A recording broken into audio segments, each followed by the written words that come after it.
صحیح بخاری کے حدیث ہے، فرمایا جو آپ بندہ مانگنے لگ جائے اللہ تعالیٰ اس کے لیے ذلت کا دروازہ کھول دیتے ہیں، پھر وہ ساری زندگی بھیک ہی مانگتا رہتا ہے، اور قیامت والے دن گلے میں توق لٹکا دیا جائے گا کہ یہ بندہ اس نے ہمت ہی نہیں کی کبھی کمانے کی۔ محمد رسول اللہ نے ہمیں درس دیا مسلمانوں کو، تبھی تو آج اتنی بڑی معیشت ہم نے کھڑی کی ہے، تبھی تو آج دنیا میں سب سے زیادہ زکوٰۃ ہم دیتے ہیں، تبھی تو پوری دنیا میں سب سے بڑے فلاحی ادارے مسلمانوں کے پاس ہیں، کہ محمد رسول اللہ صلی اللہ علیہ وسلم نے ہمیں مانگنے کا سبق نہیں دیا، ہمیں بانٹنے کا سبق دیا ہمارے کریم رسول۔ فرمایا لکڑیاں کاٹو لا کے بیچو۔ اب وہ مدینہ منورہ کے جنگل کے پاس جاتے ہیں، لکڑیاں کاٹ کے لاتے ہیں، بیچتے ہیں۔ ایک ہفتے بعد آئے بڑے خوش محمد رسول اللہ صلی اللہ علیہ وسلم کے لیے ہدیہ لے کے، فرمایا یا رسول اللہ اتنا آ گیا کہ گھر میں جتنے لوگ ہیں سب کے بستر بھی بن گئے، اتنا کمانے لگا ہوں کہ اب پیسے فالتو بچنے لگے۔ محمد رسول اللہ صلی اللہ علیہ وسلم نے ہمیں درس دیا۔ بعض لوگ پوچھتے ہیں کہ اسلام کی کیا پالیسی ہے، اسلام کیسی اقتصادیات چاہتا ہے، اسلام کیسا معاشرہ چاہتا ہے، تو محمد رسول اللہ نے ہمیں درس دیا کہ لوگوں نوکر نہ بنو، اپنا کاروبار کرو، گرچہ وہ چھوٹا ہی کیوں نہ ہو۔ نوکر بننے سے بہتر ہے کہ تم چھوٹے کاروبار میں بذات خود اس کے مالک بن کر کام کرو۔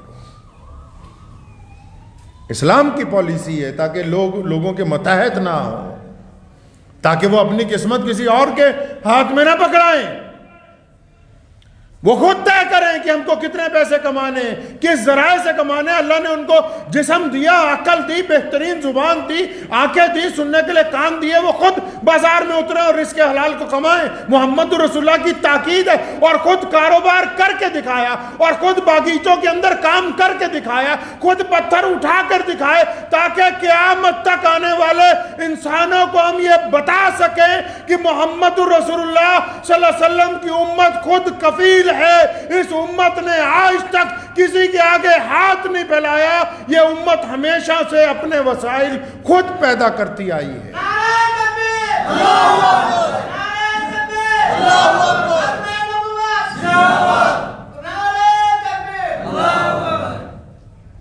عمر رضی اللہ تعالیٰ عنہ کے پوتے طواف کر رہے تھے خانہ کعبہ کا،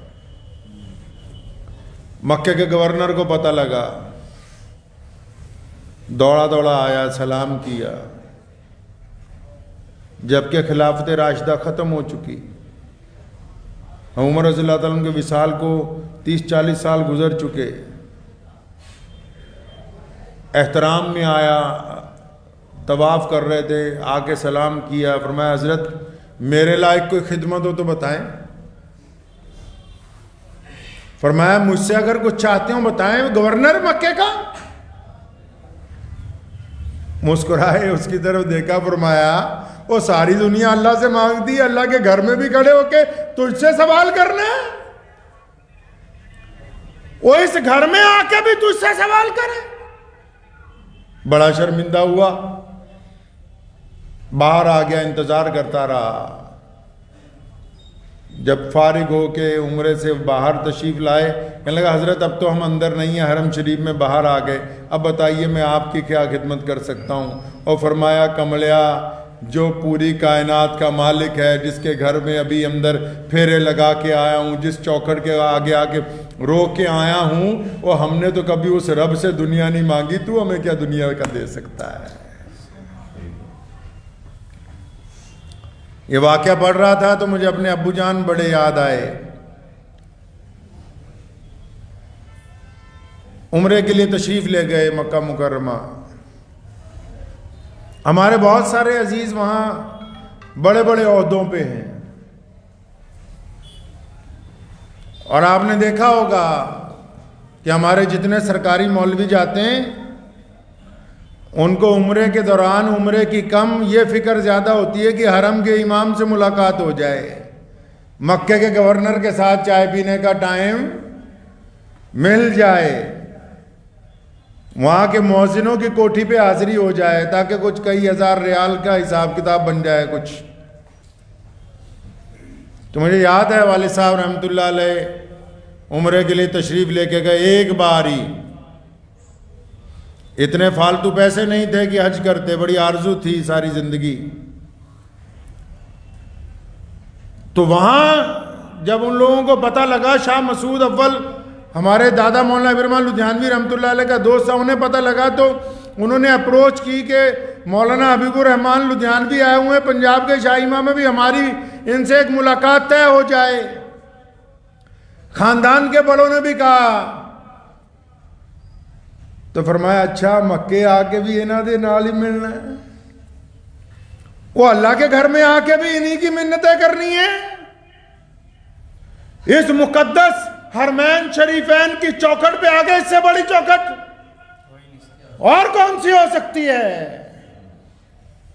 کئی سرکاری ملا جاتے ہیں مکہ مکرمہ اور مدینہ منورہ، اللہ سے ڈر کے کہتا ہوں اس جگہ بیٹھ کے، ان کو حرمین شریفین سے زیادہ وہاں کے بادشاہوں کی فکر ہے کہ پہلے ان سے یا ان کے چمچوں سے کہیں ملاقات ہو جائے تو ہمارا کام بن جائے ہندوستان میں کوئی۔ تو اپنے والد سے جب یہ میں نے بات سنی تو مجھے بڑی خوشی ہوئی کہ خون میں وہ نسل کی بات باقی ہے جو اکابرین کہا کرتے تھے، وہی نسلیں کہہ رہی ہیں کہ جب اللہ کے گھر میں پہنچ جائیں تو پھر اللہ ہی کے ساتھ بات کی جائے، اللہ کے علاوہ وہاں کسی اور دربار کے اندر جانا اللہ کے گھر کی شان کے مطابق نہیں ہے۔ اپنا معیار خود طے کرنا ہے آپ کو۔ اسلام نے آپ کو معیار دیا، دنیا معیار سے بہت نیچی تھی، دنیا معیار سے بہت گری ہوئی تھی، محمد رسول اللہ نے اس کو معیار عطا کیا ہے۔ آپ کون سے اسلام کی بات کرتے ہیں جو لوگوں کے سمجھ نہیں آتا؟ اسلام نے تو گرتے انسانیت کو اٹھا کے اپنی چھاتی کے ساتھ لگایا، کندھے میں اپنے برابر کھڑا کیا ہے۔ اسلام نے نوکر بننے کی بجائے مالک بننے کی ترغیب دی ہے۔ اسلام نے ہاتھ پھیلانے کی بجائے ہاتھ بڑھانے کی ترغیب دی ہے۔ اسلام نے اپنی قوت عمل سے کاروبار کرنے کے بعد اپنے عزیز و اقارب کو زکوٰۃ دینے کی تربیت دی ہے۔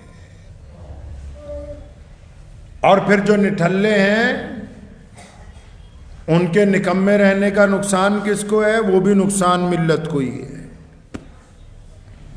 اب پوچھے وہ نقصان کیا ہے؟ ایک بندہ ہے وہ کہتا ہے جی میں کام ہی کوئی نہیں کرنا،